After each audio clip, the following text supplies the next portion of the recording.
Ayuda, bumalik lang sa ASAP si Maymay Entrata, nagbalik paninira na naman ang mga bashers. Banat nila, napilitan lang daw itong si Donnie kay Belle dahil sikat daw ang kanilang love team.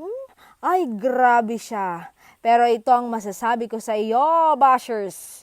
Si Donnie, madami na siyang naging love team at napansin mo ba kung sino siya naging masaya, naging open at all out? Kay Belinda lang namin, wala nang iba. Makapanira ka?